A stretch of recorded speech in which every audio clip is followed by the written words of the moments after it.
Que los tributos son todos los recursos que el Estado percibe para atender necesidades.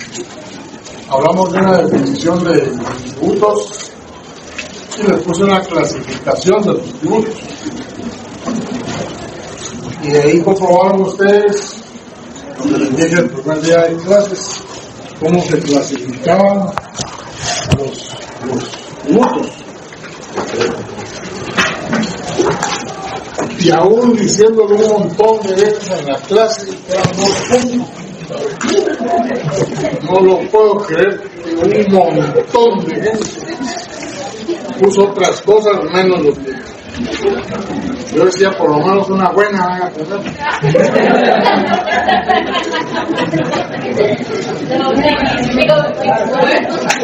Tuvieron otras buenas, pero esa mala.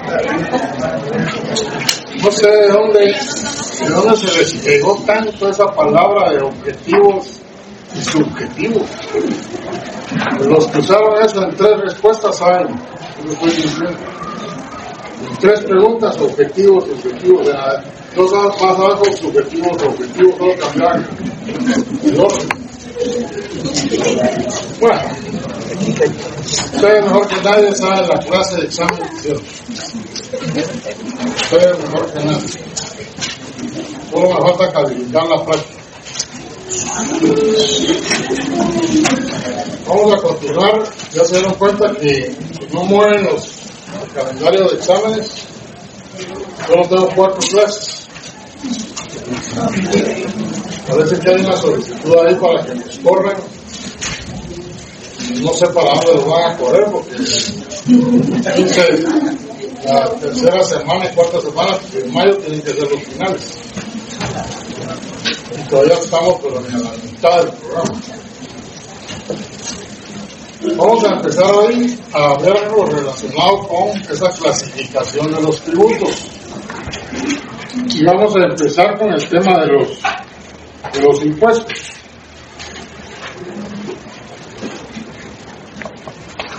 Los impuestos, como les decía antes, los estados antiguos se conocían como tributos. En la evolución es que ya se les denominó propiamente impuestos, pero tienen su origen. No sé si ustedes han oído hablar de este código de Hammurabi. Es uno de los más antiguos, que existió en el año de 1155 antes de Cristo. Yo por andar mirujeando en esos lugares donde venden libros, en algún viaje que hice me encontré ese código que tengo. Por tanto que me habían hablado de él y lo leí, y exactamente ahí se hablan ya de tributos. Imagínense ustedes cuánto tiempo antes de Cristo. Esto sucedió en Babilonia. Hammurabi. Código de Hammurabi. Ya les dije de otro de Grecia, de Roma, de Egipto. En la India también se encuentran antecedentes en el año 300 antes de Cristo. En la era cristiana, más ahora que ya empezó la cuaresma, se recuerdan ustedes de la famosa frase que se dio cuando iban a juzgar a Jesús por Poncio Pilato. Hasta la copié porque se me olvida. A César lo que es de César y a Dios lo que es de Dios. Cuando estaban hablando de impuestos, que lo acusaban de que no quería pagar los impuestos. Por ese lado de que lo querían juzgar. Bueno, con todo esto que es pura historia, llegamos al estado feudal. En el estado feudal es donde realmente tiene un verdadero desarrollo los impuestos. Los reyes y los señores feudales llevan impuestos como hace algún tiempo aquí en Guatemala las municipalidades creaban arbitrios. Cualquier necesidad que tenían las municipalidades creaban un arbitrio. Pero así se daba en el tiempo de los reyes. Y eran impuestos que realmente uno se queda asombrado de cómo castigaban a las clases sociales de aquella época. Por ejemplo, hay un impuesto que cobraban que se llama, se lo voy a ir leyendo, capitación. Contesta. Con C, capitación. Este era un impuesto que tenía que pagar el sujeto que vivía en un feudo si se casaba con una persona ajena a ese feudo. Había otro impuesto llamado, se escribe formaliaje,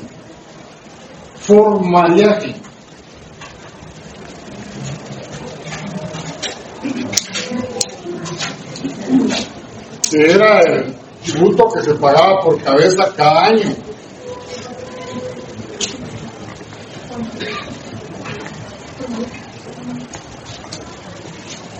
¿Qué tal si le ponen una rayita a lo que escribieron primero? El de capitación, por eso me equivoqué, es el tributo que se pagaba por cabeza cada año. Y el formaliaje es el que se pagaba cuando se casaba una persona con otra que no vivía dentro del mismo feudo. Otro que se denominaba mano muerta.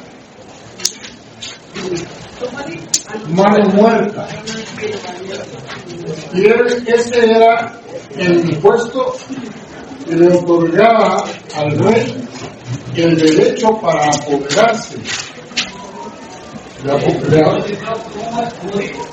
Mano muerta.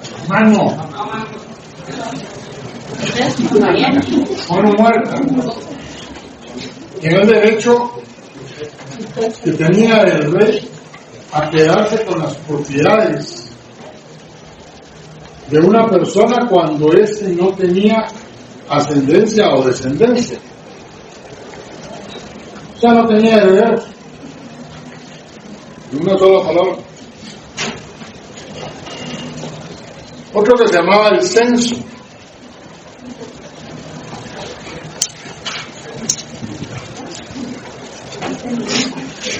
Este era un impuesto que pagaban las personas en atención al tamaño de la tierra que poseían.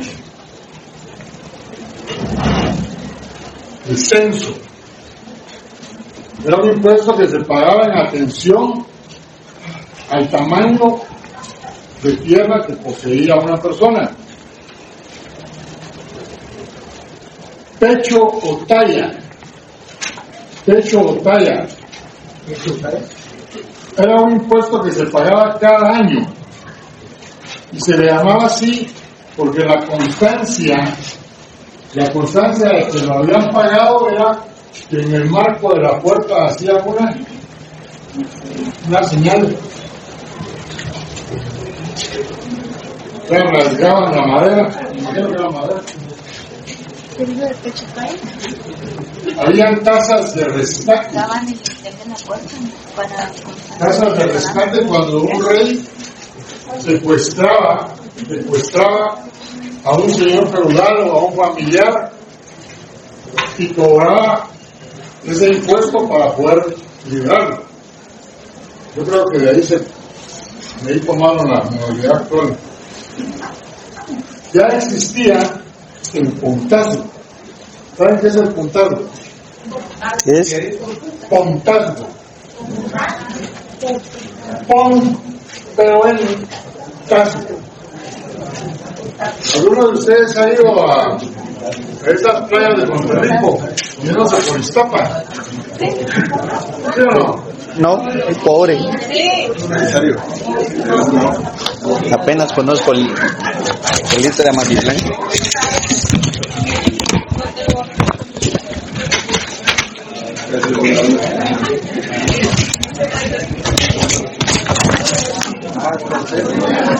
No, el traguito.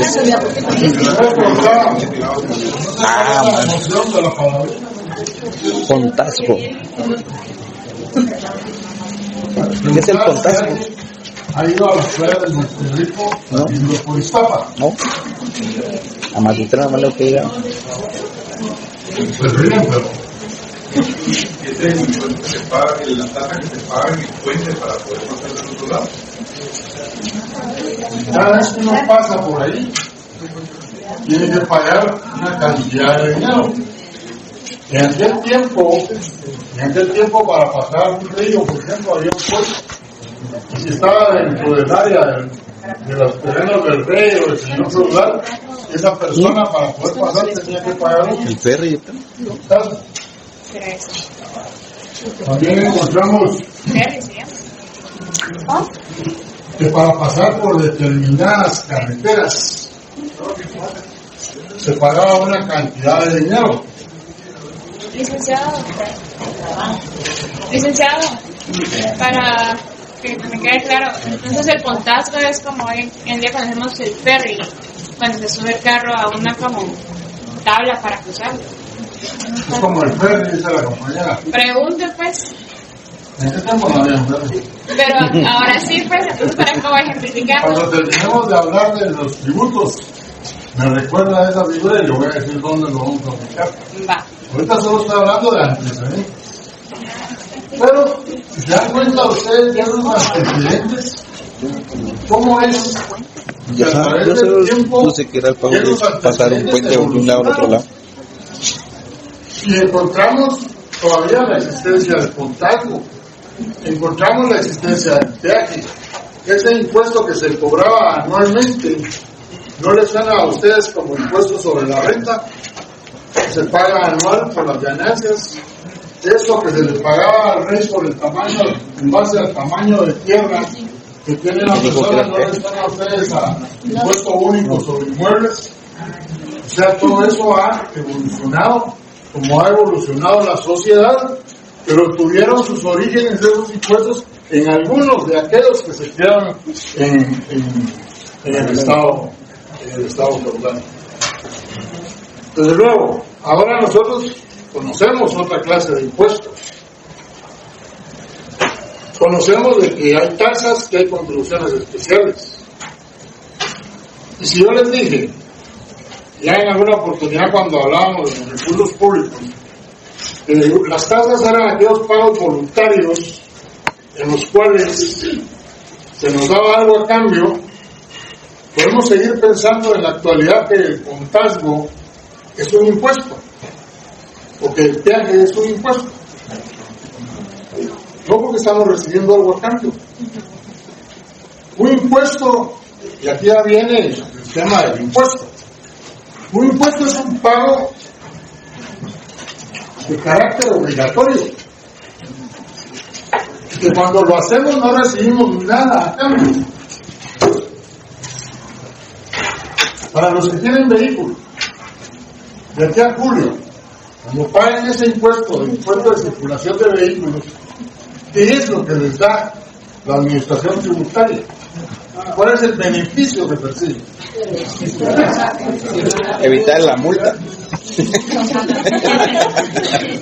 Es un derecho, claro.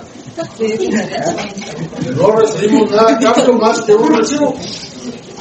Y ahora ni siquiera la calcomanía, ¿no?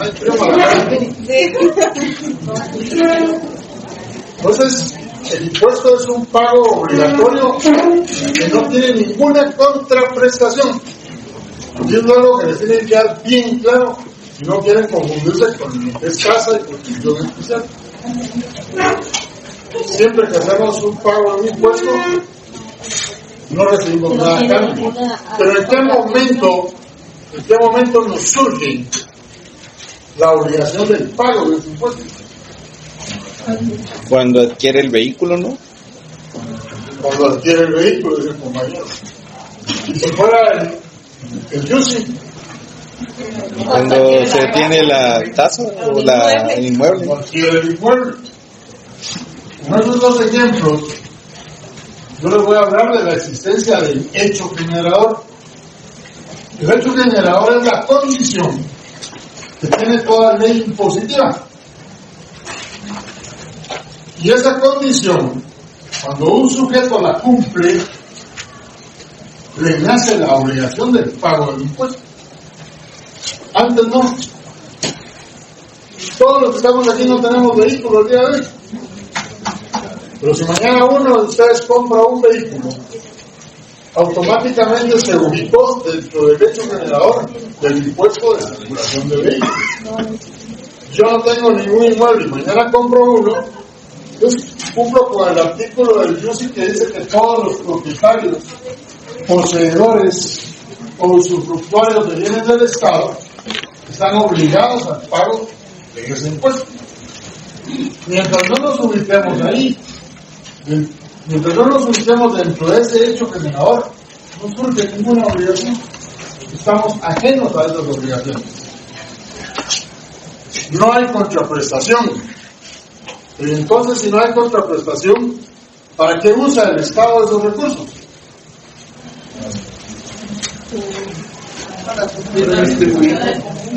Los dineros provenientes de los impuestos van a una cuenta llamada Fondo Común.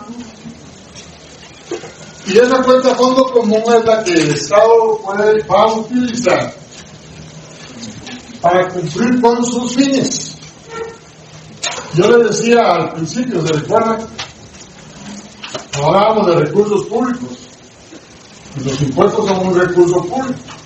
El Estado los va a utilizar para satisfacer las necesidades sociales, para atender las necesidades de la población. Y les decía en aquella oportunidad, depende del gobierno de turno, así es como va a canalizar esos recursos provenientes de los impuestos. Antes todos los impuestos iban al Fondo Común del Estado. De repente, un congreso tuvo la idea de que había que limitar al Ejecutivo en el uso de esos recursos. Y entonces empezaron a crear leyes en las que señalan de una vez que un porcentaje de esos recursos va a ir a determinados sectores. Y entonces ya no la totalidad de los recursos va al Fondo Común. Cuando ustedes vean la ley del impuesto de circulación de vehículos, hagan cuenta que 4 o 5 entidades del Estado se benefician de ese impuesto. No sé si ustedes han visto en los periódicos que de repente publican unas grandes listas donde aparecen un montón de números y las municipalidades. Esos listados corresponden al famoso IVA Paz. En la ley del IVA quedó señalado que del total de esos recursos que está captando la SAT, un porcentaje se tiene que destinar a las municipalidades. Y de ahí el hecho de que a las municipalidades se les eliminó esa facultad que tenían de crear arbitrios. Pero como les decía hace un momento, creaban arbitrios como que si fueran los reyes de aquella época, según fueran sus necesidades, y solo le planteaban el proyecto de la corporación municipal y esta la aprobaba, y los que estaban dentro de esa circunscripción tenían que pagar el arbitrio. Ahora no, de acuerdo al principio de legalidad de la Constitución, es el Congreso el que tiene que crear los arbitrios. Cuando lleguemos a la cuestión de las tasas, vamos a ampliar un poco ese tema. Pues para seguir con el asunto de los impuestos, puede el Estado, puede la Administración Tributaria o un órgano del Estado obligarnos a pagar un impuesto sin tener la base legal necesaria? No, porque los impuestos y en general los tributos se rigen por el principio de legalidad. Les dije en la clase anteúltima, nulo tributo sin derecho, no existe tributo si no existe ley. Y si los impuestos son un tributo, no pueden nacer a la vida legal si no hay una ley que los respalde. Ahora bien, ya dijimos que no hay contraprestación, o sea, no es una cuestión voluntaria. ¿Qué pasa si yo no pago un impuesto? La multa, hay una sanción. Ahí hay una multa del 100% de los impuestos. Paguen. Ya me notificaron que tengo una multa del 100% del impuesto. Y aún así. ¿Ah?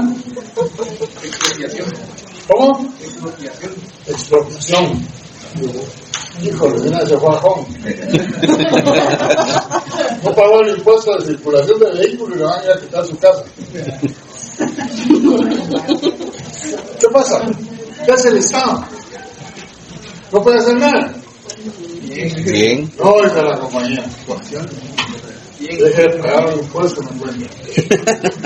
No, cuando nosotros dejamos de pagar un impuesto, sencillamente el Estado, después de requerimientos, recordatorios y no sé qué más, puede iniciar un proceso. El proceso se llama juicio económico coactivo. Es un proceso de mera ejecución. Se rige por las normas del procesal civil, de los juicios ejecutivos. O sea, puede embargar bienes, puede trabar intervenciones. ¿No han oído ustedes cuando la SAT, no han leído cuando la SAT dice trabó tal intervención en tal negocio? Que le embargaron determinados bienes. Sí. Es porque se inició un proceso económico coactivo, donde la SAT puede realizar cualquier clase de embargo. Igual las municipalidades, igual el turismo, con todos los que dijimos que recaudan impuestos. Entonces, si nosotros nos negamos al pago de impuestos, que son pagos obligatorios, desde luego no lo pagamos si no queremos. Pero por eso viene el Estado coercitivo. Esa facultad que tiene el Estado de poder exigirnos de forma coactiva el pago de impuestos, más la multa, más los intereses. Entonces ya hablamos de que el impuesto no es un pago voluntario, sino es un pago obligatorio. Un pago que no se recibe ninguna contraprestación, que se rige por el principio de legalidad, que sirve para satisfacer las necesidades sociales. Prácticamente lo que les acabo de decir son las características de los impuestos. ¿Se apuntaron, verdad? Pero está en el material. No, pues nos debe decir el sacrificio. Voy a buscar, pero no me recuerdo si está en el material. Vuelvo a repetir las características de los impuestos. Se rigen por el principio de legalidad. No se recibe ninguna contraprestación. Sus cumplimientos son de carácter obligatorio. Sirven para satisfacer las necesidades sociales.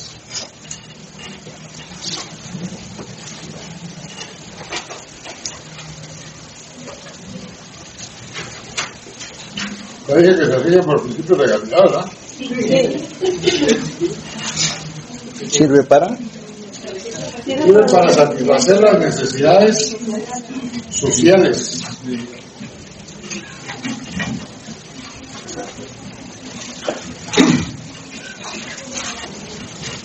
Ahora bien, cuando hablamos de los impuestos, hay una clasificación, ¿verdad?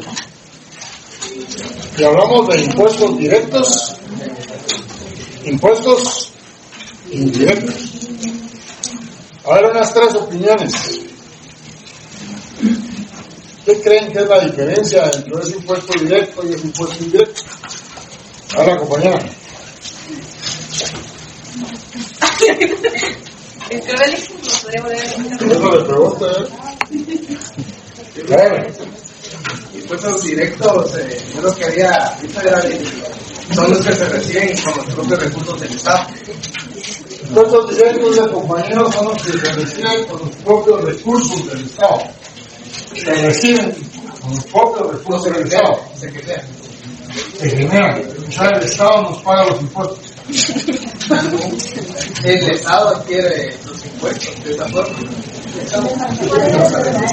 ¿Cuál es la diferencia a juicio de ustedes? Es que cuando califico, les estoy preguntando así porque yo cuando califico, veo que ustedes contestan, en el pasado también, que de la palabra, quieren sacar la respuesta. Dice el directo, entonces, porque directamente tal cosa. Yo lo que acaba de decir el compañero. Y ese es un error que cometieron muchos en el examen. ¿Cuál es la diferencia? ¿Por qué creen que se llama uno directo y otro indirecto? No, dale oportunidad. Dale, compañero de poder café. El IVA es indirecto. ¿Por qué? Porque no lo pagamos directamente nosotros, lo pagan ustedes. ¿Cómo? Lo pagan ustedes. Lo pagan de empresas. Lo van recolectando. ¿Usted no paga IVA? Pero no directamente al Estado. Ya. ¿Y el directo? Como el ISO, ¿sabes? ¿Qué es el ISO? Impuestos sobre realidad. Impuestos que hicieron cuando fue lo de la paz. ¿Por qué podría ser directo? Directo o directamente ustedes tenían cierto margen de equidad. Bueno, vamos a quedarnos ahí con usted. No me deja contarle nada. El compañero de lentes se llevaba. Sí, 3 puntos. Vayamos por el más grande. Yo considero que tal vez, como lo comentaba el compañero, el impuesto indirecto podría ser el que nosotros pagamos al consumir algo, como lo que es el IVA, porque lo está pagando la empresa, nosotros lo pagamos por medio de la empresa que está prestando declaraciones ante la SAT. Un impuesto directo tal vez podría ser el UCI, si lo pegamos así, porque es trimestralmente que nosotros, pero a veces se paga único. Considero yo la diferencia, podría ser así. Bueno, yo creo que ya lo vieron los compañeros. Hay 2 que tuvieron buena la utilizaron.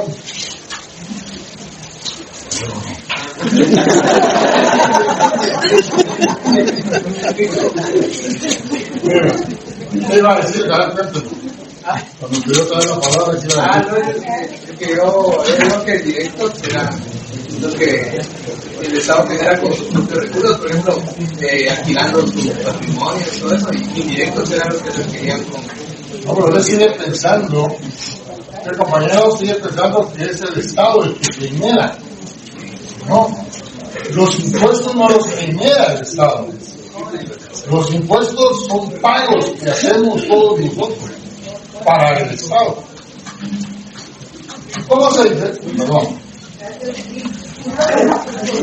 Yo he entendido que los impuestos directos son los personales y los indirectos son al consumo. Bueno, ahorita vamos a explicar y van a ubicar los que no quisieron hablar.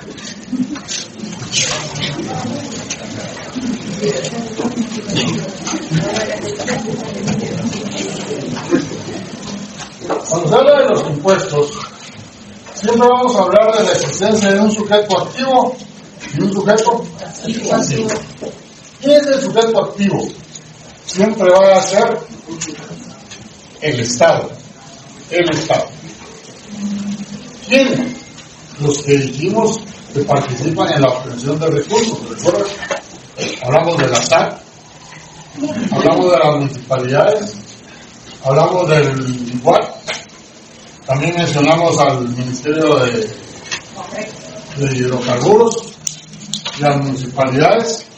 Todos estos son considerados sujetos activos. ¿Por qué? Por la sencilla razón de que ellos tienen la facultad de exigir el cumplimiento de determinados impuestos que señalamos en esta oportunidad. Y el sujeto pasivo siempre va a ser la persona que está obligada al pago de los impuestos. Para este curso vamos a utilizar como un sinónimo los contribuyentes. Digo para este curso. ¿Por qué? Porque en el Código Tributario hay una clasificación de sujetos pasivos. Son más de 15 sujetos pasivos los que menciona. Pero como no estamos en el curso de Derecho Tributario, para poder explicarle lo de los impuestos, cómo es que funciona, yo solo voy a hablar de contribuyentes. Pero si le dicen afuera, y el licenciado les dijo que solo los contribuyentes son sujetos pasivos, no, estoy haciendo la aclaración. Un padre de un menor, ¿es sujeto pasivo o no? Sí. Sí.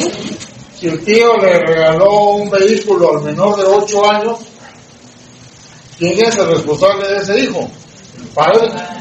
Y él es el que va a tener que responder en el pago de los impuestos. Es el sujeto pasivo. Bueno, ¿qué se necesita? ¿Qué se necesita para que surja una relación jurídico-tributaria? Una relación jurídico-tributaria. Para que surja esa relación jurídico-tributaria, ya dijimos que se necesita de una ley que establezca el impuesto.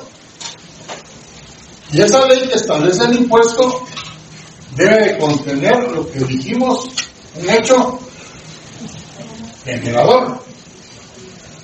Y entonces, en el momento en que este sujeto pasivo se ubica dentro del hecho generador que establece la ley, inmediatamente nace un vínculo entre el sujeto pasivo y el sujeto activo. Surge una relación en la cual, derivado de que está cumpliendo con el hecho generador, van a hacer una obligación. ¿Qué obligación? El pago del impuesto.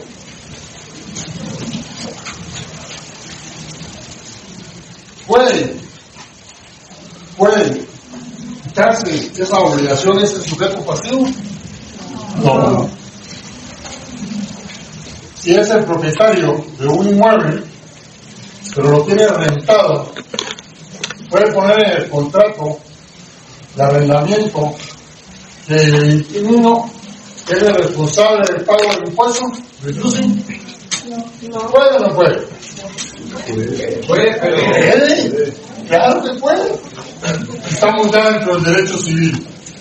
El derecho civil es un acuerdo de voluntades. ¿Sí?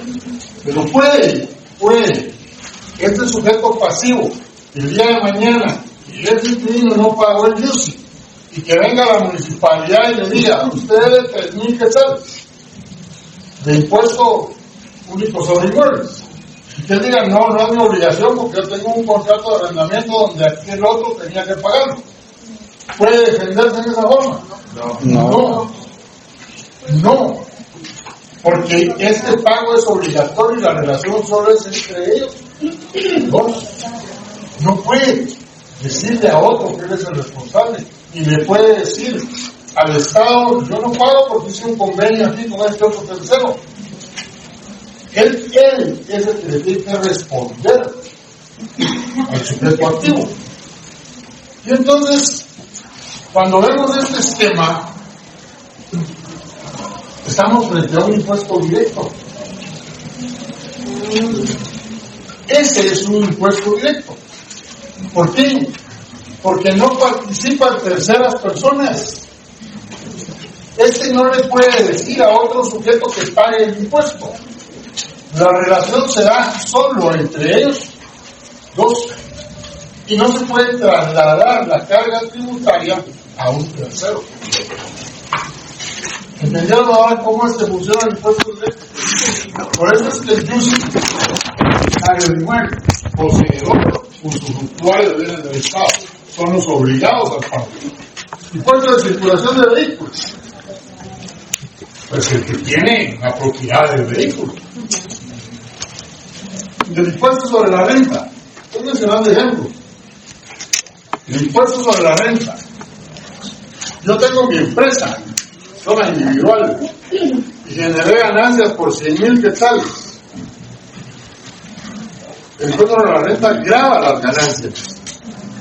Yo le puedo trasladar a los que les vendo mi producto esa carga tributaria. No. Yo puedo decir que esos 50,000 que pagué de impuestos se los voy a acumular en el precio de las cosas. Pero ese es un círculo vicioso porque me va a generar más ganancia. No estoy trasladando el impuesto. Estoy haciendo un juego con el dinero, pero no estoy trasladando la carga tributaria. Muy diferente es el impuesto indirecto. El impuesto indirecto siempre hay un sujeto activo, un sujeto pasivo, siempre hay una ley, siempre hay un hecho generador. Este se ubica dentro del hecho generador, surge el vínculo, y al surgir ese vínculo surge la obligación. ¿Cómo puedo explicar ahí la diferencia con el impuesto directo?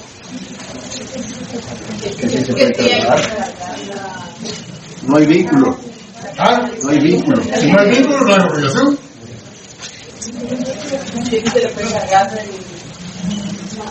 La obligación del banco. Sí puedo trasladar la carga tributaria. Esa es la gran diferencia. Este sujeto pasivo viene y le traslada a este otro sujeto la carga tributaria.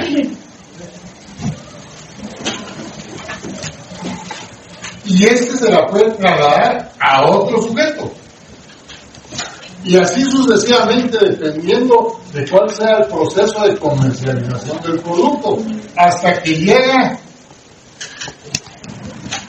a los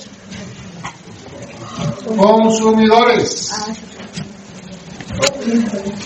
Por eso dijo el compañero allá: yo pago IVA, pero se lo pago a una empresa, y que es la que le paga el impuesto al Estado. Todos nosotros decimos: pagamos IVA, pero nosotros no se lo estamos pagando al fisco, se lo estamos pagando al sujeto pasivo, que es el que aparece como obligado por ley. Un ejemplo: aquí hay fábrica de bebidas gaseosas, de jugos, enlatados, toda esa variedad de gaseosas y de jugos que hay. Hay un impuesto que grava la producción de esa clase de bebidas. Y entonces, esa ley que da ese impuesto dice que es el productor que tiene que pagar un porcentaje. Le tiene que pagar un porcentaje que puede ser por litros, por galones, etc. Ahí están las distintas medidas. Y la SAT controla el monto de la producción y en base a eso le aplica el porcentaje y le paga a la SAT. Hasta ahí. Estamos hablando de un impuesto directo. Pero cuando este fabricante, cuando es que fabrica el producto, vende su producto, lleva incluido el costo. O sea, en el precio que está vendiendo, lleva incluido el costo, lleva incluida la ganancia y lleva incluido el porcentaje de impuestos. Igual con los cigarrillos. Si venden 1000 cajetillas de cigarrillos, pues el porcentaje que pagó por la producción de 1000 cigarrillos. Cuando este fabricante de cigarrillos o de cervezas o de licores, que todos esos están dentro de una ley específica, venden su producto al distribuidor, el distribuidor se lo vende a los supermercados se los venden a las tiendas se los venden al que vende allá en la esquina de tal lugar parte de eso, y finalmente nosotros lo compramos. Nosotros estamos pagando el impuesto en la proporción de lo que estemos consumiendo. Entre más como, más impuestos estoy pagando. Entre más me da la cucharada, más impuestos estoy pagando. ¿Sí? ¿Quién es el pagador del impuesto? El consumidor. El consumidor. ¿Y por qué entonces, cuando le quieren subir la tasa del impuesto al UCI, inmediatamente hay una reacción? Porque estamos conscientes de cuánto estamos pagando. ¿Pero por qué? Cuando le suben el precio a las aguas gaseosas 10 centavos y nos llega a nosotros el precio y ni cuenta nos damos de cuánto fue lo que subieron? ¿Y por qué este fabricante nunca se opuso a que le subieran un porcentaje de ese impuesto? Porque él ya no lo pagó. Él no lo paga, él inmediatamente que vende su producción, pero traslada a otro. Recupera lo que pagó de él. Impuesto. Y la carga tributaria se va trasladando hasta llegar al consumidor. Ahora, compañeros diferentes a los que antes hablaban, ¿me pueden explicar cuál es la diferencia entre el directo y el indirecto? Con 3 que me digan que lo entendieron, yo soy feliz. ¿Cómo? No, todos no. Estoy hablando de la compañía. La carga tributaria en el indirecto, también en el directo no se puede. En el impuesto directo no se puede. Ok. ¿Alguien más? ¿Recuerdan lo que les dije el primer día? Cuando todos me levantan la mano, yo tengo que escoger a uno. Era una de las 2 compañeras de azul. No, mejor digo una de las 2 que me preguntan. Las 2.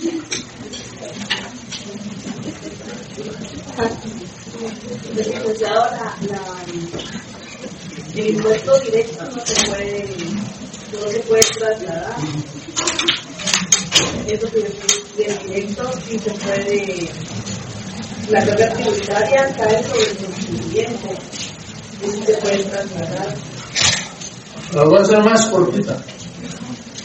En el directo está activo y pasivo únicamente, y en el indirecto está un tercero que le paga pasivo y pasivo le paga activo. Eso es lo que yo le voy a Gracias. En el directo el vínculo obliga. En el indirecto se delega la carga tributaria. Ya que tocó el vínculo. El vínculo no es más que la relación que surge entre los dos. La relación que surge entre los dos es igual. ¿Por qué surge esa relación? Porque Porque hay un hecho generador que la ley señala. O sea, el sujeto pasivo ahí se convierte en el destinatario legal del impuesto. ¿Sí? Al cumplir el hecho generador, ese destinatario legal le tiene que cumplir al Estado. Con la diferencia que en el directo, esta relación solo se da entre dos personas: el sujeto activo y el sujeto pasivo, el contribuyente, la SAT y el contribuyente. Mientras que en el impuesto indirecto, la relación nace entre dos sujetos: el sujeto activo, el sujeto pasivo, que es el destinatario legal, porque la ley lo está señalando a él para que cumpla con la obligación, pero participa un tercero o terceros.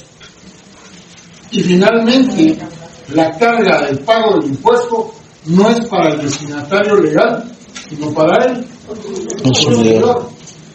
Otro ejemplo: cuando un fabricante de blusas o camisas trae del extranjero los tintes, por ejemplo, o los hilos que utiliza para ingresar, para nacionalizar esas mercancías, tiene que pagar, ¿no? Sí. Paga un impuesto de importación. Con eso la nacionaliza.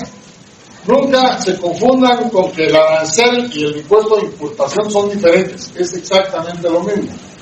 En la jerga del derecho aduanero le llaman arancel, pero cuando estamos hablando de tributos dentro de los impuestos internos, hablamos de impuestos a la importación, ¿sí? Bueno, cuando este productor nacionaliza esas mercancías,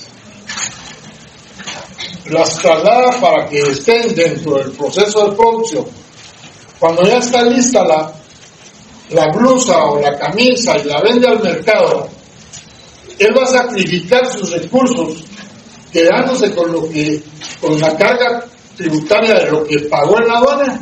No, será loco. Él, de acuerdo a los costos y todas las operaciones que hacen, ya le fijan un precio a la camisa y a la blusa. Y es donde va incorporado entonces el costo, cuánto es la ganancia y cuánto es la parte proporcional del impuesto que originalmente se pagó en el precio de una camisa o de una blusa. Ahora pónganse a pensar ustedes cuántos impuestos realmente pagamos nosotros. Todos. Nosotros somos los que prácticamente le pagamos al Estado los impuestos, a excepción de los impuestos directos. Pero ahorita que veamos otro tema, siempre de los impuestos, van a entender ustedes por qué hay una oposición férrea cuando se habla de que va a darse una modificación en las tasas impositivas y que se va a subir la tasa impositiva del impuesto sobre la renta, o sea que grava las ganancias, y entonces las grandes empresas, los grandes industriales, los que manejan el capital, inmediatamente salen y dicen no es esa la forma de mejorar los ingresos. La forma de mejorar los ingresos es subir la tasa de IVA. ¿Por qué? Porque lo terminamos pagando nosotros. Porque lo terminan pagando toda la sociedad. ¿Ustedes creen que hay alguna persona que no pague impuestos? No. ¿Los pordioseros? Pagan impuestos. Un niño de 2 años, 1 año paga impuestos. No lo creo muy seguro con ese no. Pero si yo le doy una moneda y estos brazos, ahí lo paga. No paga. El pordiosero que tiene tendida a la mano, te está pidiendo para comer o te está pidiendo para beber, para chupe. No importa. ¿Él paga impuestos? ¿O acaso la que vende licor, porque pobrecito, el alcohólico llevar en menor valor el octavo o la copita o qué sea como lo venden. No, La pancha de Salteca. Y en ese precio van los impuestos que estamos hablando. Igual, el Menor de edad. nació en una cuna de oro, niño, hijo único. ¿Dónde está? Qué dichoso. Hijo único. Los padres con empresas, con avión personal, con helicóptero, carros de los caros, con seguros completos, con ganancias de millones. Los que suben en el helicóptero, ya murieron los padres de los dos, no tienen ni hermanos. Los padres es hijo único. No hay ascendencia ni descendencia y el helicóptero se cae y se muere.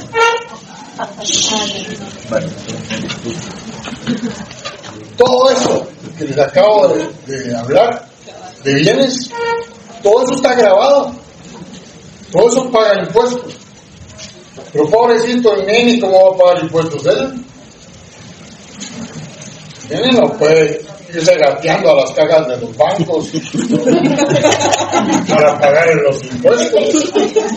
¿Hay que esperar que haya los 18 años para que empiece a pagar impuestos? No. No, impuesto pasivo no. Hay un representante de menores. Otro sujeto pasivo del cual habla Por eso es el tutor, ¿no?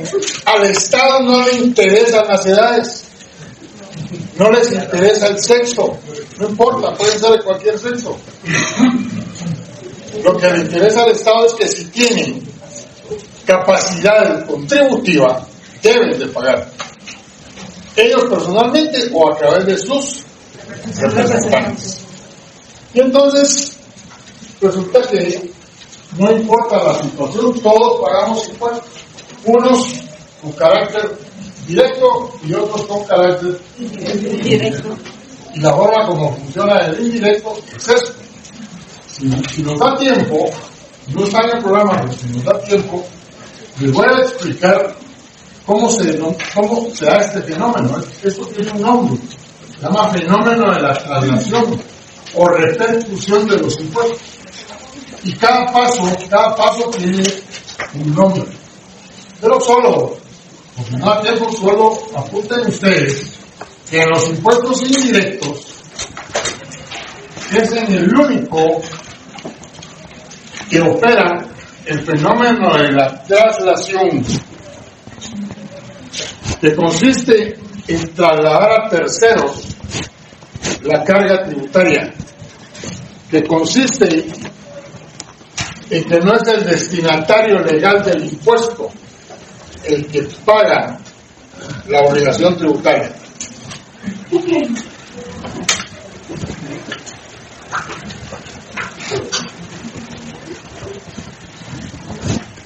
Bueno, si tienen una duda de eso, este es el momento. Disculpe, ¿se podría decir entonces que también en los impuestos indirectos, en los impuestos indirectos, vamos a pagar el impuesto a través del consumo que vayamos a realizar? Y ya en los directos sería la totalidad. Dice la compañera, de los impuestos directos vamos a pagar en relación al consumo. No, los indirectos. Los indirectos.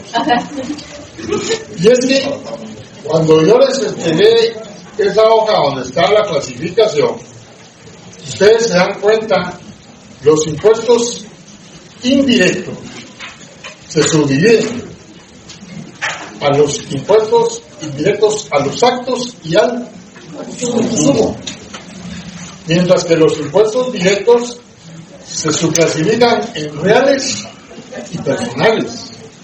¿Se recuerdan ustedes cuando estudiaron Derecho Civil y cuando estaban hablando de los bienes muebles, etcétera, dijeron que se originaba del latín res, que significa cosa?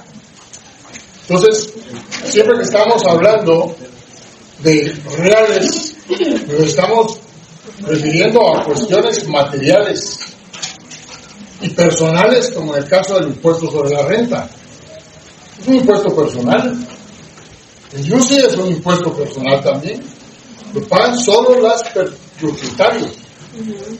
Y entonces tenemos que esa subclasificación, que desde luego no vamos a llegar a explicar las características y todo eso, pero yo las pongo para que ustedes sepan que aún así se pueden subclasificar a los actos y al consumo los indirectos. Consumo, como el IVA. Los actos, como cuál impuesto podría ser. El acto de nacionalizar un producto que viene del extranjero. O sea, pagar el impuesto de importación es para nacionalizarlo. El que no entra por las aduanas es porque está entrando de contrabando, no está pagando impuestos. Eso ya pasa al campo del derecho penal.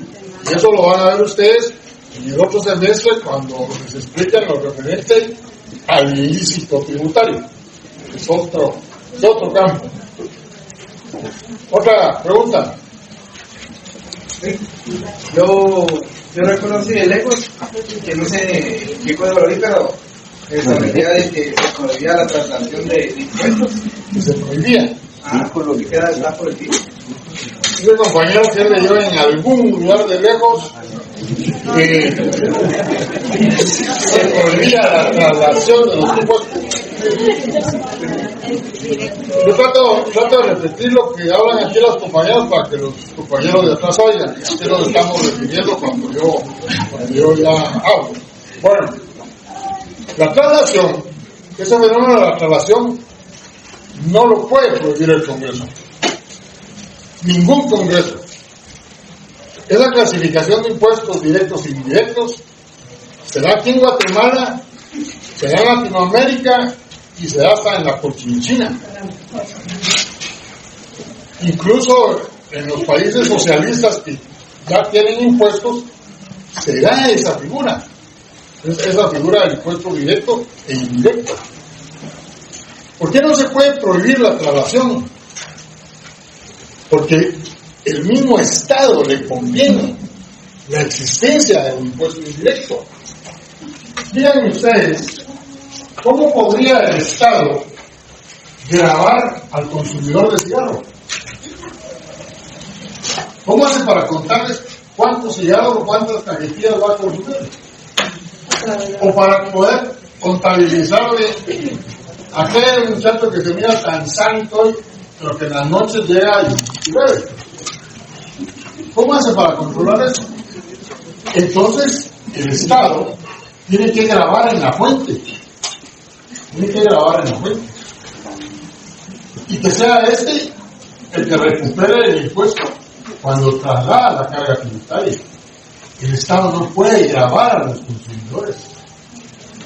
Y de ahí que el fenómeno de la traslación es algo que no se puede prohibir porque no le conviene al Estado mismo. ¿Sí? Y si me encuentra donde lo consiguió,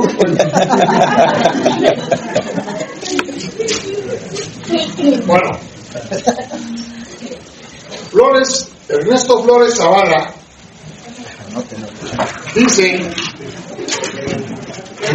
Zavala dice que los impuestos directos e indirectos se pueden analizar desde dos puntos de vista.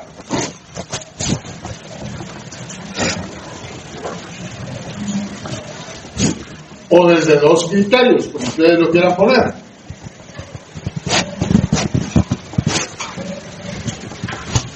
Dice, se pueden analizar desde el criterio de la repercusión o desde el criterio administrativo. ¿Cuándo se analizan los impuestos desde el criterio de la repercusión? En el caso de los impuestos directos, es cuando el legislador persigue, trata de gravar a una sola persona. Que la relación tributaria se dé solo entre dos personas. Que no exista un tercero.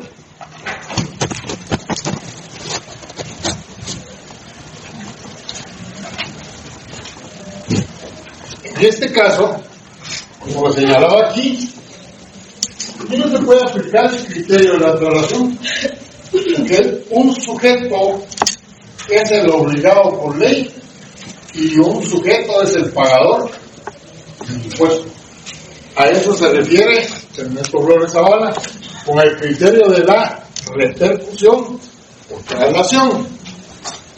Mientras que los impuestos indirectos, dice él, no se grava al verdadero contribuyente.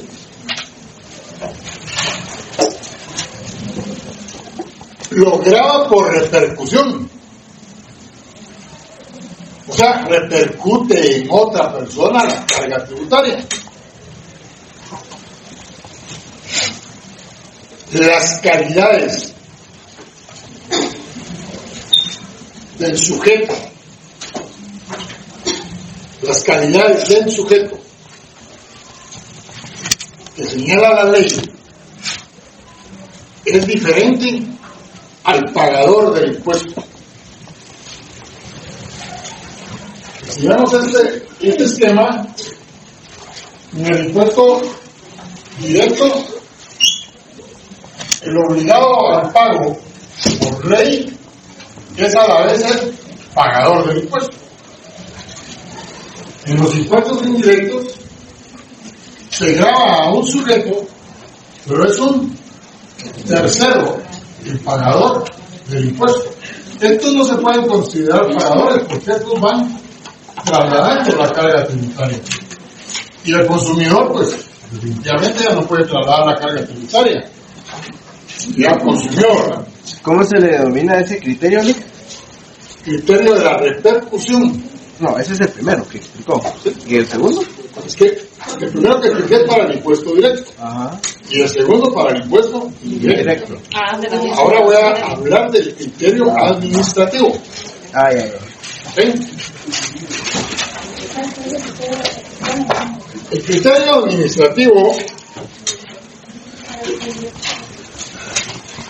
es el que dice que recae sobre las personas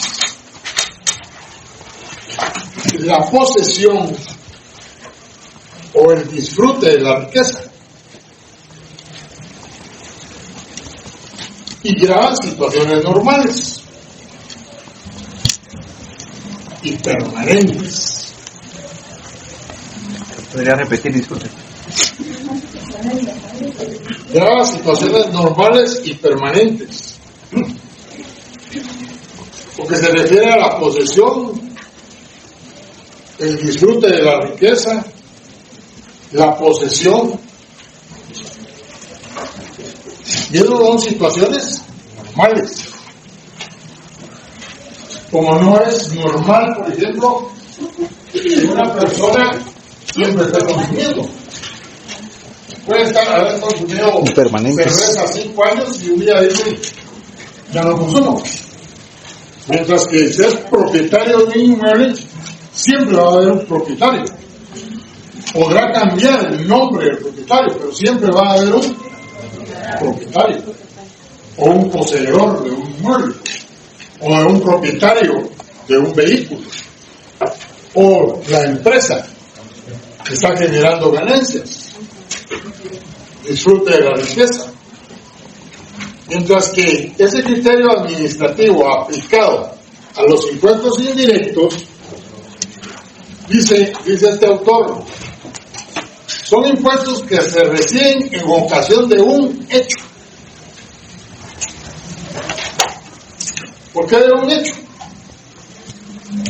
Supónganse ustedes, no sé por qué solo de vicios hablo, pues lo que se me viene a la mente. Alguien que nunca ha fumado y de repente está en un grupo y le dicen, ¿por qué no fumas? Y llegan a vender y se sintió aludido y compra la cajetilla.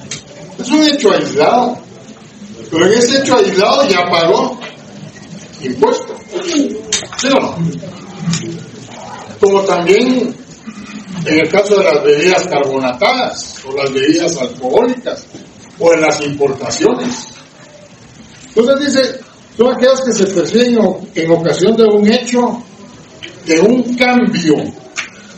cambio aislado. Pero lo principal es que no se pueden hacer listas, no se pueden hacer listas nominativas de los pagadores del impuesto. No se puede hacer una lista de quiénes son los bebedores, los fumadores, los importadores. Cualquier persona va a Tapachula y está bonito el tipo de cambio y ingresa sus bienes, paga los impuestos, productos ya terminados. Entonces, son hechos aislados. No se pueden hacer listas nominativas porque no es normal.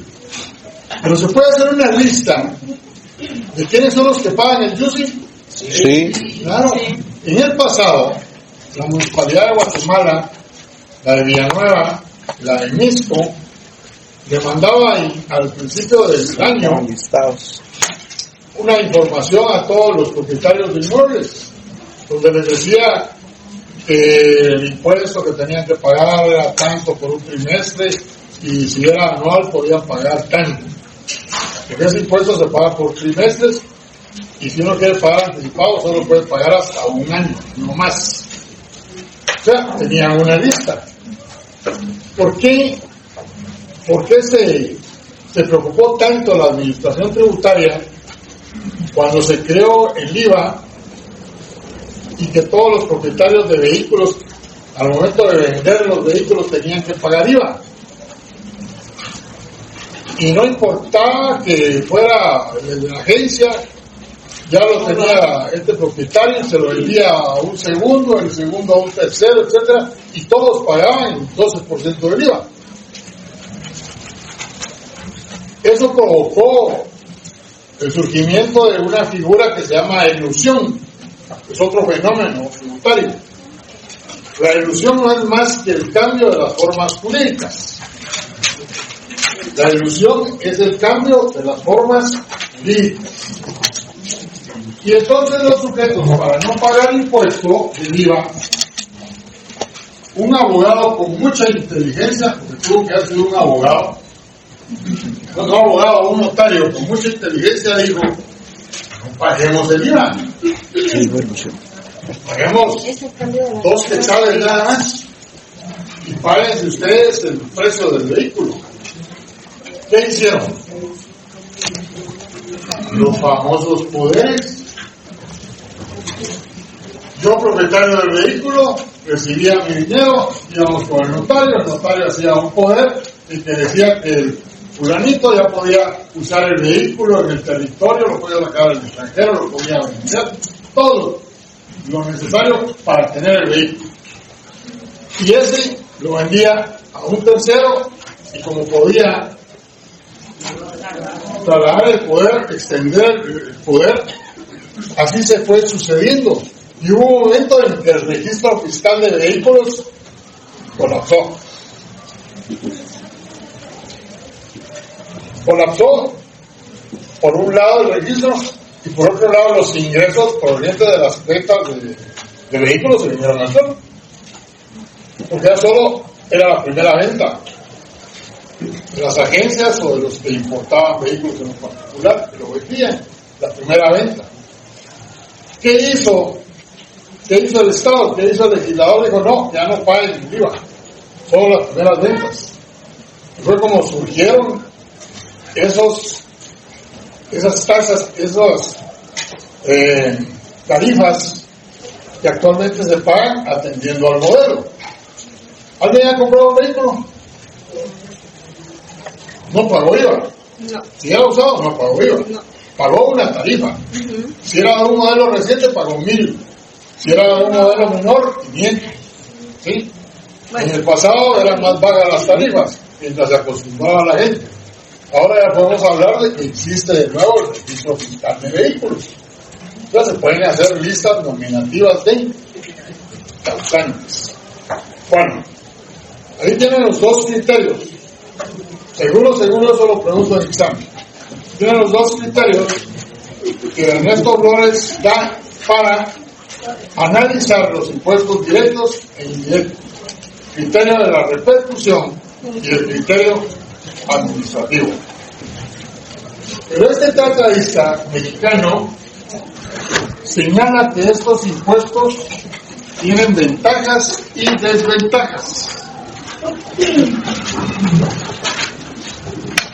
Señala que tienen ventajas y desventajas.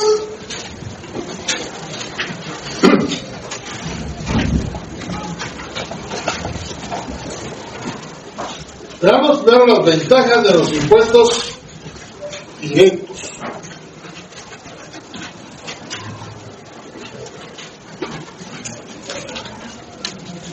Aseguran una renta cierta. O sea, le aseguran al Estado una renta cierta. Ingresos. O sea, le aseguran recursos. Están seguros los recursos con los impuestos directos. ¿Por qué? Porque siempre van a aparecer en el presupuesto de la nación. Porque no importa que hayan crisis económicas, políticas, sociales o derivadas de fenómenos de la naturaleza, que los impuestos siempre van a estar en el presupuesto y siempre van a ser pagados. Ahora tenemos ejemplos contemporáneos. Ahora que se dio la pandemia, muchos dejamos de producir. A muchos despidieron, a otros les pusieron la mitad del salario, otros para no perder el trabajo entraron en convenios, etc. Todo el mundo se las espantó como pudo, tanto patrono como trabajador. Otros fueron más conscientes y subvencionaron prácticamente a los trabajadores. Pero la pregunta es, los que ya no recibieron la totalidad de su salario, ¿dejaron de pagar el impuesto de circulación de vehículos? No. ¿Dejaron de pagar el UCI? No. O sea, esos impuestos los tiene asegurados el Estado. Por eso dice, aseguran una renta cierta. Cuando se han dado fenómenos de la naturaleza, que se inundan tantos sectores, se deja de cobrar el UCI. Un ejemplo se me viene a la mente, el volcán de agua. Ahí hay propiedad privada, ¿sí? Ya muchos de unos municipios, San Juan Obispo creo que le dice, Santa María, también otro municipio, dicen que les va a afectar económicamente porque ellos viven de la producción de níspero leí, y que el caliente del produjo en el incendio va a afectar la producción y otro montón de cosas que están ahí. Pero esas municipalidades les van a decir, como no van a perder ingresos, ustedes no van a pagar el CUSI. ¿Va a decir eso? No. Eso no lo perdonen. Vamos a realizar una serie de actividades para motivar el turismo y todo el bla. Pero dejar de pagar impuestos, más. Esa es una ventaja. Te aseguran una renta cierta. Otra ventaja, hacen posible la realización de la justicia fiscal. Hacen posible la realización de la justicia fiscal. ¿Por qué? Porque son justos los impuestos directos. bueno, sí se puede decir que es justa la existencia de los impuestos. ¿A quién le gusta pagar impuestos? Ay. Unos se basan en que no los pagan porque el Estado los mal utiliza, que beneficia sus bolsillos. Hay una serie de excusas que digo, pero realmente son dos cosas diferentes. Lo que la SAT y los otros órganos del Estado hacen es cobrar impuestos. Y nosotros, si estamos dentro del derecho generador, tenemos la obligación de pagar los impuestos. Si no, nos va a obligar el Estado a traer un económico coactivo. Pero son justos. ¿A qué se refiere eso de justos? ¿A qué se refiere eso de justicia fiscal? Que tienen un tema para hablar también. Porque podría decirse que es un medio indirecto que tiene el Estado para después utilizarlo como servicio público. Porque dicen que es un medio que tiene el Estado para tener ingresos y después crear los servicios públicos. ¿Será por eso que son justos? Lo que digo es que los impuestos se usan para el tiempo común. O sea, es justo que ustedes no hagan impuestos. Porque todos lo tienen que pagar con igual.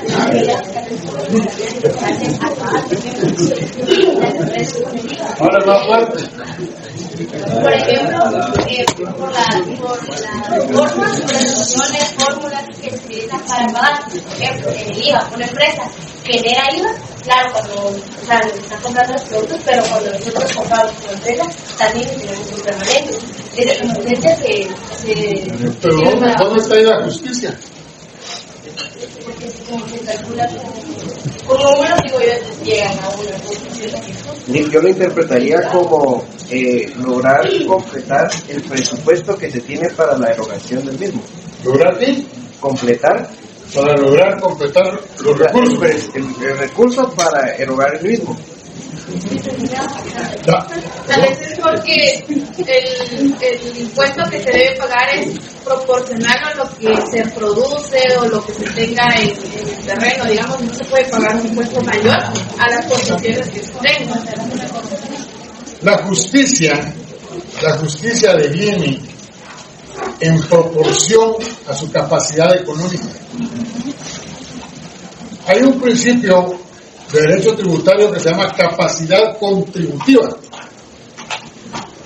y que opera en que debe pagarse impuesto en atención a esa capacidad. Y entonces los impuestos directos atienden la justicia fiscal, son justos, en otras palabras, porque toman en cuenta la condición económica del sujeto que están grabando. Si aquí, a la par, hay un inmueble de 10 por 20, y a la par hay otro inmueble de 10 por 20, dentro de un condominio, el de aquí es un profesional que le va muy bien, por cierto es abogado, en cambio aquí es un artesano que tiene su negocio, pero sus ingresos son más limitados. Como este le va muy bien, ya a los 3 años de que compró el inmueble ya hizo el tercer nivel. Y él todavía no ha hecho ni las paredes que circulan el inmueble.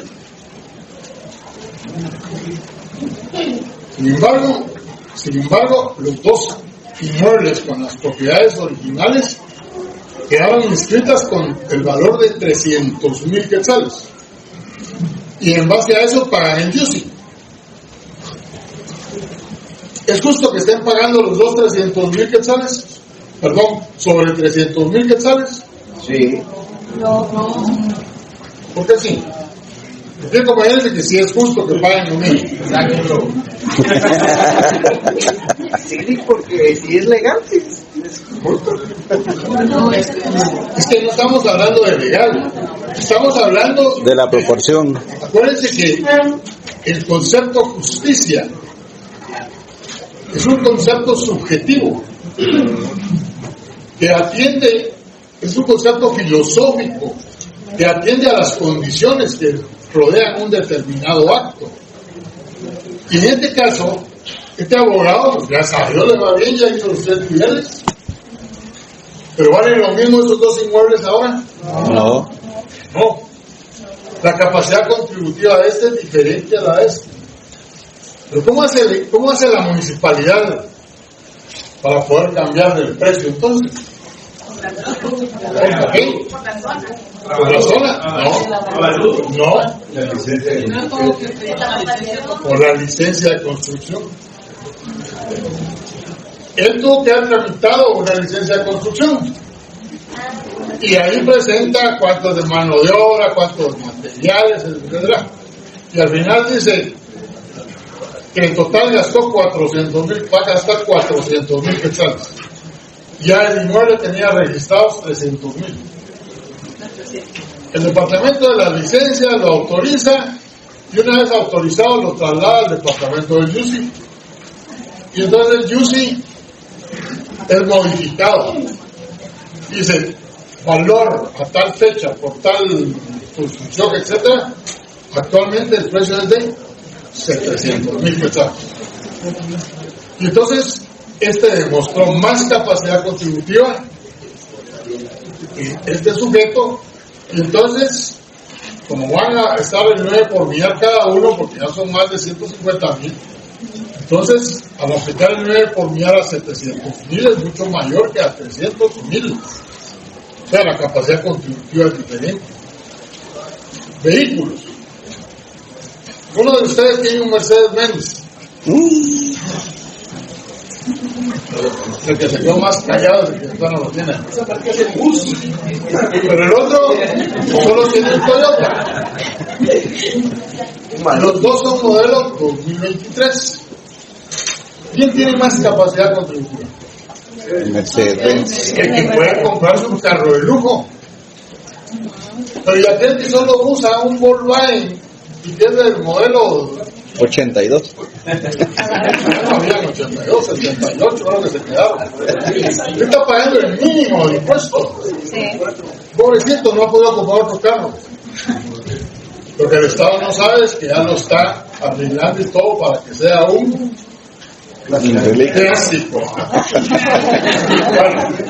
Bueno, con eso lo que les estoy diciendo es cómo opera eso de la justicia fiscal.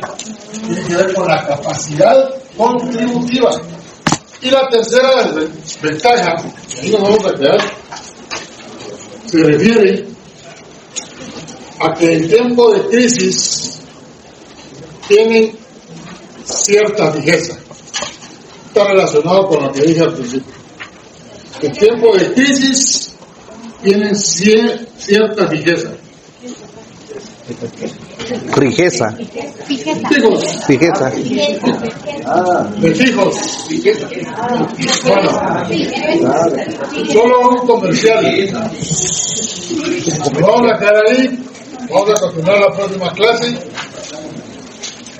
Y los que no se examinaron, mañana es el examen extraordinario a las 4:30 en el aula 212. Aula 212. No hay extraordinario del extraordinario. Tengo una consulta. Para el segundo parcial, ¿vamos a seguir usando las 3 leyes que trabajamos o nos va a poner una diferente? Dice la compañera que si para el segundo parcial vamos a seguir utilizando las 3 leyes, o si voy a agregar una más a esas 3 leyes.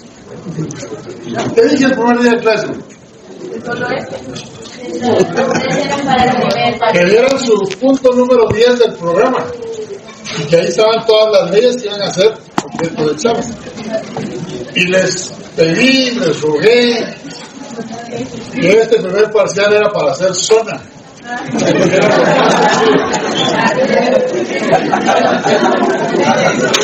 No me escucharon. Para el otro parcial son nuevas leyes. Presupuesto, Contraloría de Cuentas